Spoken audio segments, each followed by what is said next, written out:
Shalom, bien-aimés dans le Seigneur, c'est persévérant. Une fois de plus, nous bénissons le Seigneur pour sa grâce, nous bénissons le Seigneur pour son amour qui ne cesse de se renouveler vis-à-vis de nous chaque matin, chaque jour, et où nous palpons son amour, ses faveurs, sa fidélité vis-à-vis de nous, de notre personne.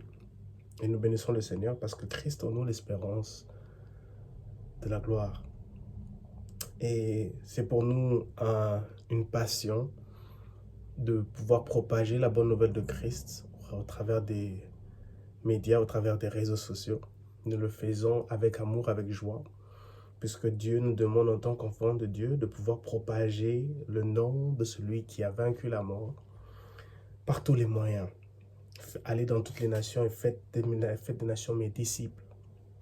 C'est ça la grande commission, c'est ça ce grand appel, cette mission dont nous avons en tant qu'enfants de Dieu. Tout enfant de Dieu est appelé à prêcher l'évangile. Tout enfant de Dieu est appelé à répandre la bonne nouvelle de Christ mort et ressuscité.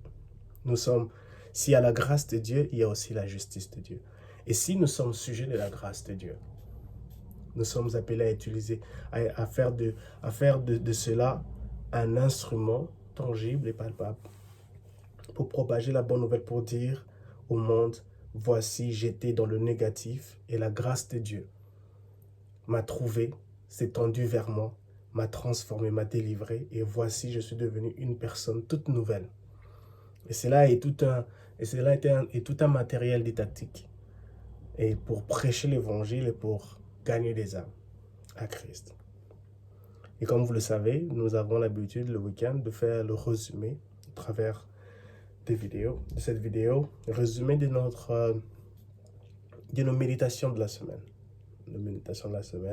car il est important pour nous en tant qu'enfants de Dieu de pouvoir méditer la parole de Dieu jour et nuit, sans excuse. La parole de Dieu nous rend forts, la parole de Dieu nous aiguise, la parole de Dieu nous fortifie, la parole de Dieu nous propulse. Lire la parole de Dieu nous rend capables d'affronter les tentations, d'affronter les intentions que le diable a pour chercher à nous dominer, à nous détruire. La Bible nous montre clairement que Jésus fut tenté dans le désert par le diable lui-même. Et l'une des manières dont Jésus a remporté la victoire sur le diable, c'est de se baser sur les Saintes Écritures. Il a dit au diable à plusieurs reprises: il est écrit. Ça montre que Jésus avait une connaissance des Saintes Écritures. Si Jésus, Fils de Dieu très haut,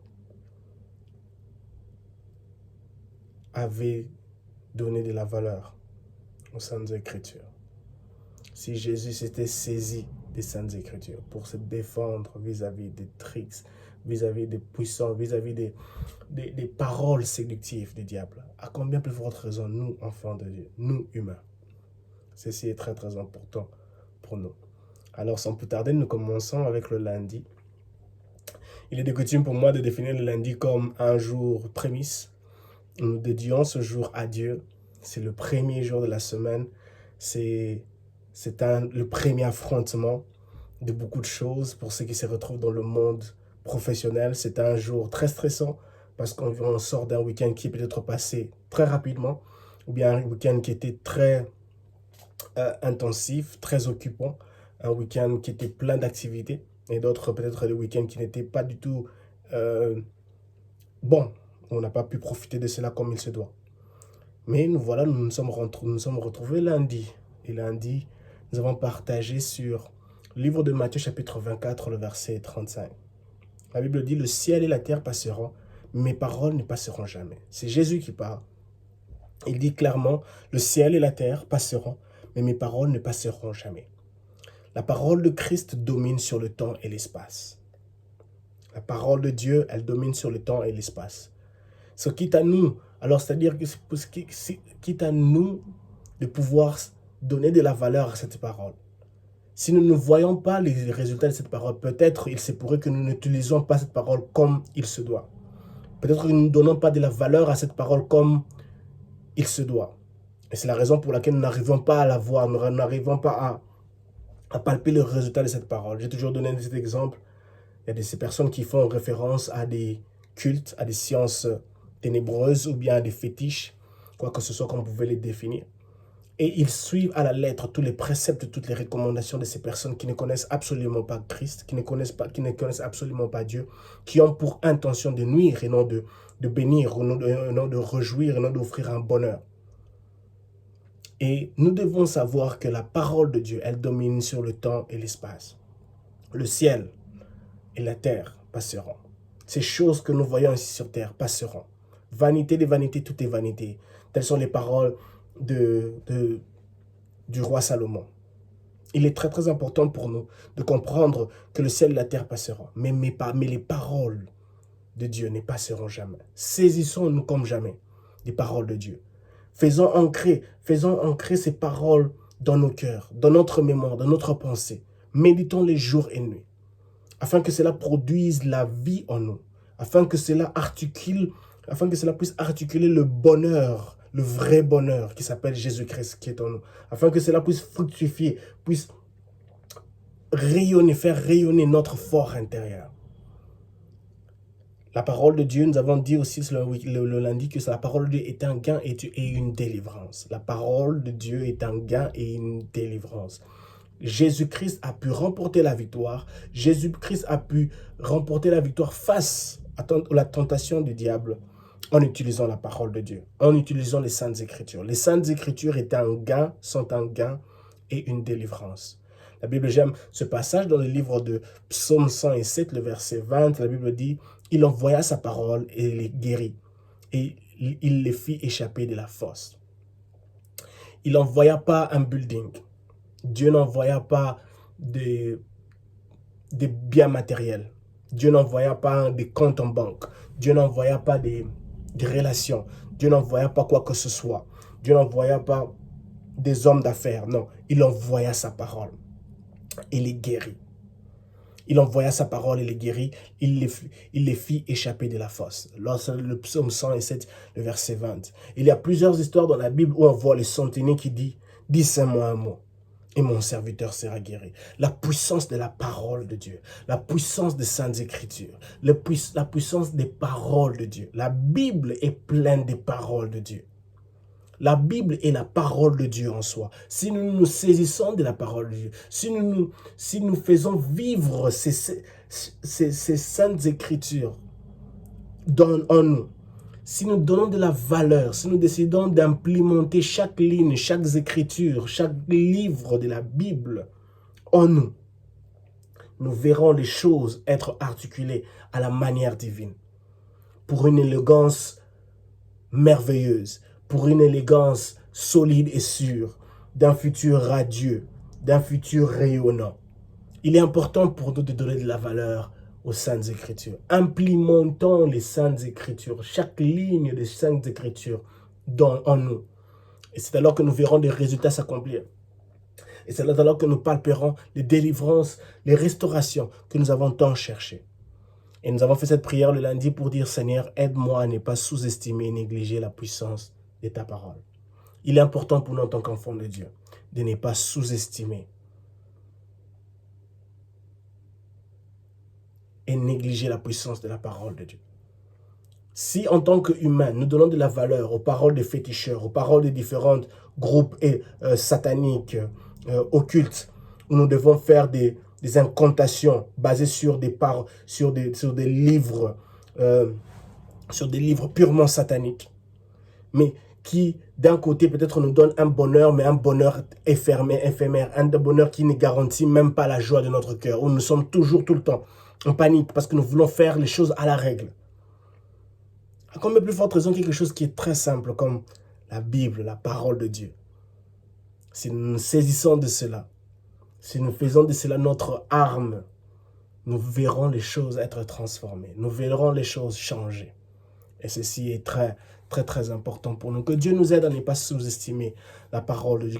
Que Dieu nous aide à ne pas négliger la puissance de la parole de Dieu. Telle était notre méditation de lundi. Et c'est toujours important pour nous de pouvoir partager cette méditation. Et le mardi, nous avons parlé sur le livre de Ésaïe au chapitre 55, le verset 11. « Il en sera de même de la parole que j'ai prononcée. Elle ne reviendra jamais vers moi avide, sans avoir accompli ce que j'ai désiré, sans avoir atteint le but que je lui ai fixé. Ésaïe 55, le verset 11. Un merveilleux passage qui parle encore de la parole de Dieu. Où Dieu se rassure. Il est garant de chaque parole qui sort de sa bouche, qui sortiront de sa bouche. Un Dieu responsable, un Dieu qui est garant, qui est derrière sa parole pour l'accomplir. Il dit, elle ne reviendra jamais vers moi avide. Elle doit revenir avec un accomplissement. Elle doit revenir avec un résultat. Elle doit revenir vers moi avec un témoignage, avec des faits accomplis. C'est un homme, il n'est pas un homme pour mentir, ni un fils de l'homme pour se repentir. Nous trouvons cette parole dans le livre de Nombre. Dieu n'est pas un homme pour mentir, ni un fils de l'homme pour se repentir. Il est derrière sa parole pour l'accomplir.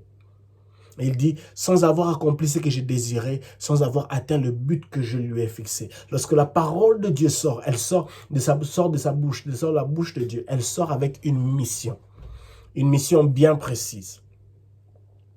Le centenier a dit à Jésus, dis seulement un mot et mon serviteur sera guéri. Le centenier avait compris que la parole de Dieu, la parole de celui qui est le puissant sauveur, celui qui fait des miracles, de ce puissant sauveur, lorsqu'elle sort de sa bouche, elle part avec une mission. Et pas n'importe quelle mission, une mission précise à accomplir, à délivrer, à restaurer, à changer, à détruire, à construire, à mettre à néant les puissances ténébreuses, les puissances sataniques. Ésaïe chapitre 55, le verset 11. Et nous avons déclaré ceci, sa parole et sa puissance. La parole de Dieu est la puissance de Dieu. Sa parole est son autorité. La parole de Dieu est son autorité. C'est pour cela que nous ne pouvons pas négliger la parole de Dieu. Puisque lorsque nous négligeons la parole de Dieu, nous négligeons Dieu lui-même. Sa parole est sa fidélité. Notre Dieu est fidèle. Sa parole, c'est son honneur. Il a promis à Israël que personne ne touchera à Israël. Il a promis des bénédictions à Israël. Il a promis des choses. Lorsqu'il fait une promesse à quelqu'un, il finit par la s'accomplir parce que c'est un homme derrière sa parole. Il est important pour nous en tant qu'enfants de Dieu de donner de la valeur à la parole de Dieu. Sa parole, c'est sa puissance. La parole de Dieu, c'est sa puissance. La parole de Dieu, c'est son autorité. La parole de Dieu, c'est sa fidélité. La parole de Dieu, c'est son honneur. Ne permets ni à ton âme, ni à ton cœur, ni à tes pensées, ni à ton esprit de douter de la puissance de sa parole, de la parole de Dieu. Donnons de la valeur à Dieu en respectant sa parole. Donnons de la valeur à Dieu en respectant son autorité. Donnons de la valeur à Dieu en respectant sa parole qui est sa fidélité, en respectant sa parole qui est son honneur, en respectant sa parole qui est son autorité, en respectant sa parole qui est sa puissance.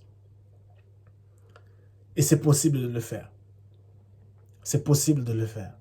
Que Dieu nous aide à faire cela. Que Dieu nous aide à donner de la valeur à la parole de Dieu. À ne point douter de la puissance de la parole de Dieu. Que ce livre de la loi ne se loigne point de ta bouche, médite-le jour et nuit. C'est alors que tu auras du succès. Une parole qui a été adressée à Josué. Une parole qui a un secret. Il place un secret ultime pour toute personne qui désire palper le succès. Et ceci est très très important. Voilà notre méditation du mardi. Je crois que plusieurs d'entre vous avez été bénis au travers de cela. Et le mercredi matin, nous avons partagé cette méditation. Comme je l'ai dit, ces méditations sont des résumés de nos méditations personnelles où nous passons du temps à lire la parole de Dieu et nous en faisons un petit résumé pour ne pas trop charger les gens le matin quand ils sortent ou bien quand ils sont dans diverses occupations. Et le mercredi, nous avons parlé de quelque chose de ce livre de Marc chapitre 11, le verset 22. Un passage merveilleux. C'est Jésus qui parle. Il dit, ayez foi en Dieu. Bien-aimés dans le Seigneur, la foi n'est pas facile. La vie chrétienne en soi, déjà, ce n'est pas facile. C'est tout un chemin rocailleux. C'est comme si nous montons sur une montagne très élevée, une haute montagne. Et ce n'est pas du tout facile. La foi vient de ce qu'on entend vient de la parole de Dieu. Encore une fois, nous revenons encore sur la parole de Dieu. La foi. La foi, le livre de Hébreux, chapitre 11, définit la foi comme la foi, une ferme assurance de choses qu'on espère mais qu'on ne voit pas. La foi, c'est croire que Dieu m'entend, que Dieu m'existe, que Dieu m'entend et que Dieu me voit. Et Jésus dit ici, dans le livre de Marc, au chapitre 11, le verset 22, « Ayez foi en Dieu. » Bien-aimés dans le Seigneur, quand tout est inconcevable, ayez foi en Dieu. Quand tout est difficile tout autour de nous, ayez foi en Dieu. Quand l'exaucement tarde d'arriver, Jésus dit, ayez foi en Dieu. Quand tout sombre dans le désespoir, Jésus nous dit, ayez foi en Dieu. Contre toute espérance, lorsque nous nous retrouvons dans une situation contre toute espérance, Jésus dit, ayez foi en Dieu. Quand c'est difficile, quand nous ne savons plus quoi faire, quand le monde nous trahit, quand les hommes nous font du mal, Jésus nous dit, ayez foi en Dieu. Quand c'est difficile de persévérer, quand c'est difficile de croire au miracle, quand le miracle tarde d'arriver, Jésus dit, ayez foi en Dieu. Ayons foi en Dieu. Pour cette situation qui te dérange, où tu te poses la question, Seigneur, où es-tu? Pourquoi ceci tarde? Jésus nous dit dans le livre de Marc, au chapitre 11, le verset 22, ayez foi en Dieu. La foi est une ferme assurance de choses qu'on espère mais qu'on ne voit pas. Pour le moment, tu ne vois pas encore cela. Vous ne voyez pas encore cela. Mais continuez de croire. Habakkuk nous dit, attends-la. Le livre d'Habakkuk nous dit ceci. Je préfère le lire. Je préfère le lire, cela va nous aider dans les livres. Nous sommes dans le livre d'Habakkuk, au chapitre 2. Le livre d'Habakkuk, c'est un livre très enrichissant. Et j'aime beaucoup ce passage. Habakkuk, chapitre 2, à partir du verset 3, la Bible dit ceci. Car c'est une révélation qui porte sur un temps fixé, qui parle de la fin. Elle n'est pas mensongère. Une bénédiction. Elle n'est pas mensongère. Si l'Éternel paraît détardé, attends-la patiemment. Quand tout prend du temps pour se débloquer, pour voir un chemin s'ouvrir, pour l'élévation, pour une opulence, pour une propulsion vers l'avant, pour passer du néant à l'élévation, quand ça prend du temps, attends-la patiemment. La promesse de Dieu n'est pas mensongère. Comme je l'ai dit, Dieu n'est pas un homme pour mentir, ni un fils de l'homme pour se repentir. Si l'Éternel paraît tarder, attends-le patiemment. Attends-le patiemment en ayant foi en lui. En croyant qu'il est derrière sa parole pour l'accomplir. En croyant qu'il est derrière la scène pour se rassurer que tous les paramètres sont bien faits, sont bien mis en place afin de donner, afin que lorsqu'il ouvrira la porte, lorsqu'il donnera le go pour que ces choses que nous avons toutes entendues viennent vers nous, c'est que ces choses nous rencontrent, nous, bien équipés, bien assis dans la parole de Dieu. Parce qu'il y a certaines bénédictions que nous recevons venant de Dieu qui nous détruisent. Donc on ne pouvait pas s'attendre. Mais comment cette bénédiction de Dieu m'a détruit comme ça? Comment cette bénédiction de Dieu m'a écarté, m'a éloigné de la présence de Dieu? Et Habakkuk continue dans le verset 3, il dit, car il vient sur moi, il ne tardera pas. Quand tout tarde, ayez foi en Dieu. Et nous avons terminé ce passage avec le mercredi, avec ce passage dans le livre de 1 Corinthiens chapitre 2, le verset 5, qui dit « Une foi fondée sur la puissance de Dieu ». Lorsque tu attends les choses, lorsque les choses ne vont pas comme tu les espérais, ayons foi en Dieu. Même si ça tarde, ayons foi en Dieu. Dieu est capable d'agir, Dieu est capable de se manifester, Dieu est capable de révéler sa puissance. Une foi fondée sur la puissance de Dieu. Et le jeudi matin, notre partage du jeudi matin était... Nous avons parlé de quelque chose du jeudi matin. permettez-moi de trouver cela. Jeudi matin, nous étions dans les livres de Luc chapitre 2, le verset 41 à 45. Un passage merveilleux. Luc chapitre 2, du verset 41 à 45. La Bible dit, c'est une histoire qui est très connue. Désolé, pas très commun, mais très connue. Où Joseph et Marie, à Jérusalem, ils se sont rendus au temple. Et quelque chose d'étonnant qui se réalise, qui se passe. Ils ne se rendent pas compte qu'ils ont laissé Jésus derrière. Joseph et Marie sont plongés dans une distraction inconcevable, ou même une crise de naïveté, où ils ne se rendent pas compte de l'absence de leur fils Jésus, le puissant sauveur, laissé derrière. Quelquefois, dans notre vie chrétienne, nous nous retrouvons comme Joseph et Marie. Nous sommes emballés par certaines préoccupations, par certaines choses dont nous pensons que ces choses sont importantes, c'est bien, c'est vrai, elles sont importantes, mais elles nous plongent dans une distraction à tel point qu'on ne se rend pas compte que nous avons laissé Jésus derrière, que nous ne marchons plus avec Jésus, que nous ne faisons plus les choses avec Jésus, que nous sommes loin de la croix. Ceci est très dangereux pour nous. Nous voyons l'exemple de Samson. Il ne s'est pas rendu compte que dès le début, Delilah était là pour le nuire. Deux fois, nous sommes là, nous pensons maîtriser le péché. Mais au fait, le péché n'est pas fou. Le péché est là pour une raison, pour nous détruire. Il donne peut-être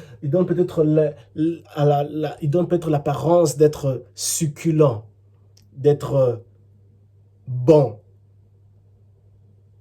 Mais l'objectif primitif, l'objectif principal, l'objectif depuis la nuit des temps du péché, c'est détruire, égorger, faire du mal, faire disparaître, disloquer, nous induire dans l'horreur, nous changer notre cap vers notre destinée, nous ralentir, afin que nous ne puissions pas courir, accomplir, achever cette course vers la gloire, pour obtenir un trophée, pour obtenir cette récompense que le Seigneur nous a promis pour nous. Et cela est très très important pour nous, de comprendre cela, de prendre cela vraiment au sérieux. Joseph et Marie sont plongés dans une distraction. Et c'est après plusieurs jours, après une marche, que la Bible dit que non, ils pensaient qu'il était avec d'autres personnes.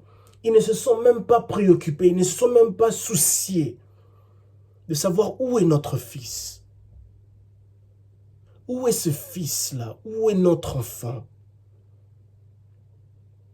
Je suis sûr et certain qu'ils savaient déjà que non, Jésus était très doué. Jésus, les promesses que l'ange avait données à Marie avant la conception de Jésus, avant même la naissance de Jésus, Joseph et Marie étaient déjà au courant de ce fils qu'ils avaient donné, qu'ils avaient avec eux. Ce n'était pas juste un fils normal comme tous les autres enfants. Ils savaient la valeur, ils savaient les promesses qui étaient attachées à lui. Mais malheureusement, ils se permettent de se plonger dans une distraction. Combien d'entre nous nous comportons comme Joseph et Marie? Combien d'entre nous nous plongeons dans une distraction par volonté? On ne se rend pas compte de ce qu'on a avec nous entre les mains. On ne se préoccupe pas d'entretenir notre relation avec Dieu. On ne se préoccupe pas de parler avec Dieu quotidiennement. On ne se préoccupe pas de se rassurer que non, ma vie chrétienne est stable, ma vie chrétienne est enrichissante, ma vie chrétienne est bien nourrie, ma vie chrétienne est en train d'aller de gloire en gloire, ma vie chrétienne est bien aiguisée. On ne se préoccupe pas de ces choses-là. Joseph et Marie ne se préoccupent pas de cette situation. Ils ne se préoccupent pas du fait que Jésus n'est pas avec eux. C'est une gangrène qui sévit le monde chrétien, l'environnement, la vie des enfants de Dieu. Où on pense maîtriser les choses. Où on pense maîtriser les tenants et les aboutissants. Mais faux et faux. On risque de se retrouver comme Samson.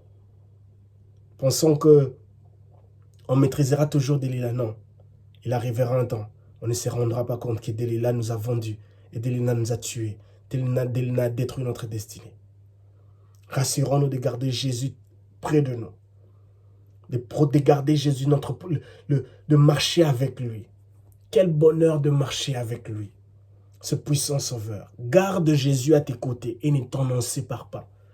Voici notre recommandation du jeudi matin. Garde Jésus à tes côtés et ne t'en sépare pas.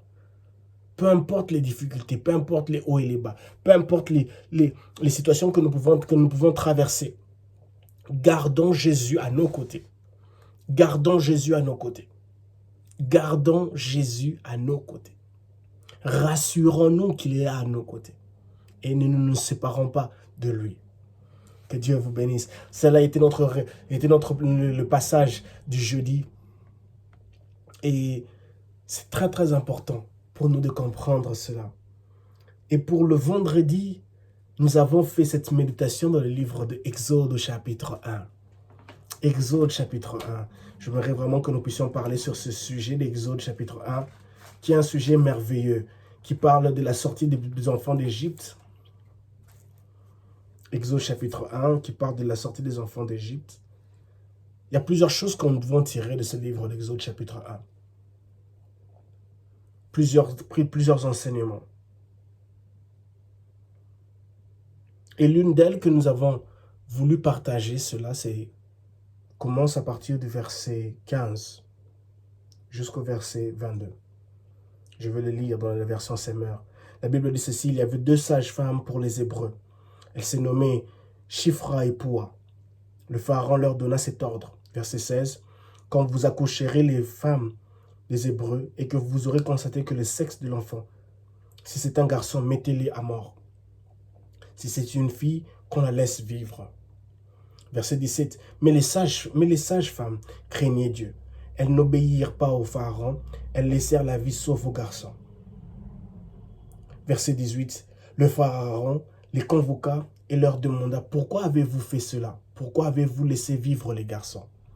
Verset 19. Les sages-femmes répondirent au Pharaon: c'est que les femmes des Hébreux ne sont pas comme les Égyptiennes. Elles sont pleines de vie. Avant que la sage-femme arrive auprès d'elles, elles ont déjà mis leur enfant au monde. Verset 20.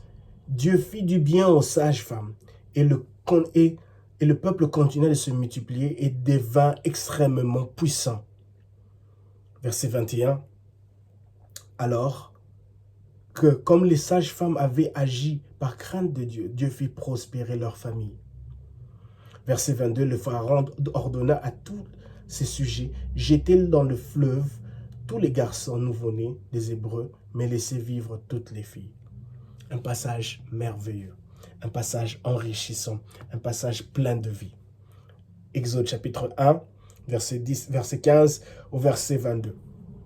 Comme je l'ai dit, ce livre d'Exode chapitre 1 a plusieurs merveilles qui sont cachées. Déjà du premier verset jusqu'à la fin, il y a plusieurs choses que nous pouvons apprendre dans notre vie chrétienne, dans notre foi chrétienne, dans notre cheminement avec Dieu. Et ça, c'est très, très, très merveilleux. Mais j'ai voulu plus me baser sur à partir du verset 15 jusqu'au verset 22. Pour un petit résumé, les Égyptiens ont fait un constat que les Hébreux étaient devenus plus nombreux qu'eux. Et ils prospéraient. Ils devenaient encore plus puissants. Même le verset 12 dit: mais plus on les opprimait, plus ils devenaient nombreux et plus ils se répandaient au point que les Égyptiens les prirent en aversion. Le verset 8, il dit: voyez, le peuple des Israélites est plus nombreux et plus puissant que nous. C'était ça, cette situation. Ce peuple qui est venu des immigrants, qui sont venus au travers de Joseph. Vous connaissez l'histoire dans les livres de Genèse. Ils sont là. Et maintenant, il y a une situation où le peuple, ces immigrants, deviennent plus nombreux et sont plus puissants. Ils sont en train d'assujettir la terre. Ils remplissent la terre. Ils sont plus fructifiants dans leur façon de faire les choses, de naître, de dominer. Et il y a un nouveau pharaon qui arrive. Il ne connaît absolument pas de ce qui se passe, de ce qui s'est passé dans les générations précédentes. Et il trouve que non, il doit chercher à résoudre cette situation le plus vite que possible, en se débarrassant de tous les garçons. Du moment où ils naissent, ils doivent leur détruire, ils doivent leur tuer, afin qu'il n'ait plus une reproduction, afin qu'il n'ait plus cette montée en puissance et en nombre. Bien-aimé dans le Seigneur, l'ennemi, lorsqu'il nous verra propulser, lorsque l'ennemi nous voit monter en nombre et en puissance, en quantité et en qualité, il s'élèvera. Il fera de son mieux pour nous détruire. Il fera de son mieux pour mettre des plans, pour mettre des plans stratégiques pour nous détruire, pour nous réduire, pour nous limiter. Mais puisque nous sommes enfants de Dieu, puisque celui qui est en nous est plus fort que celui qui est dans le monde, nous serons toujours plus que vainqueurs. Avec Dieu, nous ferons des exploits. Mais là n'est pas le problème. C'est dont je voudrais parler, notre pensée du vendredi, c'est dont je voudrais encore parler en ce jour. C'est le bénéfice et les gains que nous obtenons au travers de la crainte de Dieu.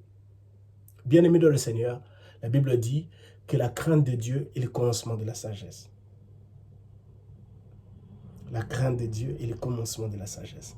La même Bible dit dans le psaume que l'ange de l'Éternel campe autour de ceux qui les craignent. Il y a un avantage. Il y a un avantage qui est acquis lorsque nous craignons Dieu. Lorsque vous et moi décidons de craindre Dieu. Lorsque nous décidons de nous donner à Dieu. Lorsque nous décidons de craindre Dieu d'une manière passionnée, d'une manière vraie et sincère, il y a un avantage, il y aura toujours une récompense qui nous sera donnée. Et ce passage de Exode chapitre 1, à partir du verset 15, nous voyons ces deux sages-femmes qui devaient s'occuper pour le peuple, qui s'occupaient du peuple hébreu. Lorsque les femmes hébreux devaient accoucher, elles étaient là, ces sages-femmes étaient les responsables pour aller s'occuper de ces femmes qui devaient accoucher afin de les aider dans cette situation dont elles devaient donner naissance aux bébés, à leurs enfants. Et les pharaons les a donné une instruction de se rassurer que quand c'est un garçon, tuez-le. Quand c'est une fille, laissez-la vivre. Mais le verset 17 dit ceci. Mais les sages-femmes craignaient Dieu. Elles n'obéirent pas au pharaon. Elles laissèrent la vie sauve aux garçons. Deux sages-femmes. Elles craignaient Dieu. Elles ont refusé d'obéir au pharaon. Bien-aimées dans le Seigneur. Deux sages-femmes craignaient Dieu. Elles ont refusé d'obéir au pharaon. En lisant ces passages, ça m'a fait penser aux amis de Daniel, Shadrach, Meshach, Abednego. Ils ont refusé de se laisser, de s'incliner devant la statue du roi Nabuchodonosor. Ils ont accepté de se retrouver dans la fournaise ardente. Ça me fait penser à Mardoché, qui a refusé de suivre les instructions de Haman, qui a accepté de courir un risque pour sa vie. Ça me fait penser à Daniel, qui a refusé de compromettre sa relation avec Dieu, qui a accepté de se retrouver dans la fosse aux lions. Bien-aimés dans le Seigneur, à vous qui doutez à vous et moi, je préfère même, il s'est vrai que nous nous retrouvons dans une situation où nous doutons du bénéfice, que l'on obtient dans la crainte de Dieu. Toutes ces personnes dont j'ai mentionné, Mardoché, Shadrach, Meshach, Abednego, Daniel, toutes ces personnes nous montrent que craindre Dieu a un bénéfice, a une récompense qui nous met sur un piédestal. Peut-être pas sur le moment précis, mais après quelque temps. Crainte de Dieu, la crainte de Dieu. La Bible dans le livre de Hébreux chapitre 11, ça nous parle, oui, je crois que c'est chapitre 11. Ça nous parle les parents de Moïse. La Bible dit dans le livre de Hébreux que par la foi, les parents de Moïse refusèrent de se laisser intimider par les décrets du roi Pharaon. Bien-aimés dans le Seigneur, il est important pour nous de ne pas se laisser intimider par toutes les compromisations que le monde nous offre, toutes les propositions que le monde nous offre, qui nous amènent, qui cherchera à nous compromettre vis-à-vis de notre relation avec Dieu. Ces deux sages-femmes refusèrent d'obéir aux paroles de Pharaon. Et bien évidemment, le Pharaon va les convoquer pour leur demander « Pourquoi avez-vous désobéi à ces paroles ?» Et voilà leur réponse au verset 19. Ils disent clairement « Les femmes des Hébreux ne sont pas comme les Égyptiens. » Bien-aimé dans le Seigneur, tu n'es pas comme tout le monde. Du moment où tu as décidé de donner ta vie à Christ, tu n'es pas comme tout le monde. Tu ne seras pas comme tout le monde. Tu ne seras pas comme tout le monde. Donc, le bonheur parfait, ce bonheur parfait qui s'appelle Jésus-Christ qui est en toi, t'impose un style de vie, t'impose une nouvelle mentalité, t'impose une nouvelle conception des choses, t'impose une nouvelle façon de voir les choses vis-à-vis de ta relation avec Dieu et vis-à-vis de ce que les propositions, vis-à-vis des recommandations, vis-à-vis du chuchotement que le monde peut faire, peut inculquer, peut chercher à souffler en toi. Tu n'es pas comme tout le monde. Voilà leur première raison. Elles disent au Pharaon, nous avons désobéi à ta parole parce que les femmes hébreux ne sont pas comme les femmes égyptiennes. Elles sont différentes. Elles disent, les femmes hébreues sont pleines de vie. Sont pleines de vie. Bien-aimé dans le Seigneur, tu es plein de vie. Ma sœur, mon frère, vous êtes plein de vie.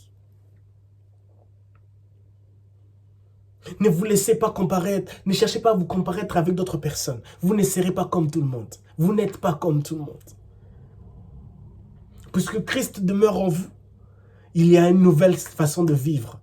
L'élégance du vrai bonheur qui s'appelle Jésus-Christ qui est en vous s'impose et il articule votre façon de voir les choses. Il vous empêche de vous laisser compromettre, de subir, de céder aux propos du monde qui vous poussera à compromettre votre relation avec Dieu. Ceci est très très important pour nous de comprendre cela. Elles disent, toujours verset 19, avant que la sage femme arrive auprès d'elles, elles ont déjà mis leurs enfants au monde. Elles sont différentes. La vie de Jésus qui est en eux, la vie de Dieu qui est en eux, rend les choses faciles à tel point qu'elles n'ont pas besoin de l'aide. Elles n'ont pas besoin de l'aide de qui que ce soit, d'une sage femme. Puisque la vie de Dieu qui est en eux, en elle, puisque la vie de Dieu qui est en vous, c'est vous qui me suivez maintenant, la vie qui est en vous, fait que vous n'avez pas besoin d'aide des hommes, de l'aide de l'homme, de la puissance de l'homme. Parce que la puissance de Dieu qui produit la vie en vous, vous rend capable de donner naissance à un bon projet, de donner naissance à quelque chose de palpable, de donner naissance à quelque chose qui est une récompense, de donner naissance à quelque chose de fructifiant, sans l'effort de l'homme, rien que par la puissance de la vie qui est en vous. Ça, c'est très merveilleux. Elles donnent leurs arguments. Elles donnent la raison pour laquelle elles ont refusé cela. Parce qu'elles savent qu'elles craignent Dieu. Elles savent qu'elles n'ont pas besoin de faire ce que le Pharaon leur demande de faire. Parce qu'elles veulent craindre Dieu. Elles veulent obéir à Dieu. Elles savent que le Dieu que nous servons a déjà placé en nous la vie. Nous ne sommes pas comme les Égyptiens. Et nous ne serons pas comme les Égyptiens. Nous n'avons pas à obéir aux paroles du Pharaon. Nous avons un autre Dieu. Nous suivons un autre Dieu. Nous servons un autre Dieu. Le verset 20 dit, Dieu fit du bien aux sages-femmes. Et le peuple continua de se multiplier et devint extrêmement puissant. Extrêmement puissant. Tu deviendras extrêmement puissant. Du moment où tu as Jésus en toi, du moment où le vrai bonheur que le monde a, que le monde cherche, du moment où le vrai besoin du monde, du moment où le vrai besoin de l'homme qui est en toi, qui s'appelle Jésus, continue à produire, vit aisément en toi. Tu vas devenir extrêmement puissant. Le verset 21 dit ceci. Comme les sages-femmes avaient agi par crainte de Dieu, Dieu fit prospérer leur famille. Bien-aimés dans le Seigneur, la crainte de Dieu nous fait prospérer. La crainte de Dieu nous fait prospérer. Permettez-moi de le redire encore. La crainte de Dieu nous fait prospérer. Dans ce livre d'Exode, chapitre 1, près du verset 15 au verset 21, nous voyons l'histoire de ces deux femmes, de ces deux sages-femmes, qui dont Dieu a fait prospérer leur famille à cause de leur crainte vis-à-vis de leur Dieu, vis-à-vis de l'Éternel. La crainte de Dieu nous fait prospérer. Pas seulement nous, mais aussi nos familles. Ne permets à personne de te dire que craindre Dieu n'a aucune récompense. C'est faux et archi faux. Dans ce livre d'Exode chapitre 1, verset 21 nous montre que la crainte de Dieu a une récompense qui s'attache non seulement à nous, mais aussi à nos familles. Ces deux femmes, ces deux sages-femmes ont vu leur vie être transformée, elles ont vu aussi leur famille être prospère. Être prospère. Alors il est très très important pour nous, en tant qu'enfants de Dieu, de continuer à craindre Dieu. La crainte de Dieu nous fera prospérer. La crainte de Dieu nous fait prospérer. Craignons Dieu, faisons de notre mieux de continuer à craindre Dieu. Ce n'est pas facile, nous sommes humains, nous sommes faillibles, nous sommes pleins d'erreurs. Il y a plusieurs facteurs qui peuvent chercher à bousculer les choses dans notre relation, qui peuvent nous pousser à compromettre notre relation, notre crainte, notre relation avec Dieu. Mais je vous en prie, ayons ceci en tête. La crainte de Dieu fait prospérer. Non seulement que la crainte de Dieu nous offre une sécurité, une protection. Non seulement que la crainte de Dieu est le début de la sagesse, mais la crainte de Dieu nous fait prospérer. Que mon Dieu nous aide à continuer à le craindre jour après jour, au nom de Jésus. Seigneur, merci pour ta parole. Merci pour ce moment que nous avons passé, Seigneur, dans le partage des Saintes Écritures. Nous te prions, ô Dieu, que tu nous aides, Seigneur, à ne pas compromettre notre relation avec toi, qui implique, Seigneur, la méditation de la parole du jour et nuit, de façon quotidienne, dans le nom puissant de Jésus. Aide-nous à te craindre. Aide-nous, Seigneur, à maintenir ta parole en nous. Aide-nous, Seigneur, Père éternel, à chérir tes saintes écritures. Aide-nous à donner de la valeur à chaque ligne. Seigneur, Père éternel tout-puissant, à chaque phrase, à chaque mot. Seigneur, à chaque parole, Seigneur, qui se trouve dans la Bible, Seigneur. Afin que toi, le vrai bonheur, afin que toi, le vrai besoin de l'homme qui se trouve en nous, que tu continues à produire la vie en nous, la vraie vie en nous, Seigneur. Cette vie qui articule chaque domaine, tous les domaines de nos vies dans le nom puissant de Jésus. Veuille nous bénir et à nous faire prospérer dans tous les domaines de nos vies. Au nom de Jésus. Amen. Que Dieu vous bénisse abondamment et shalom chez vous.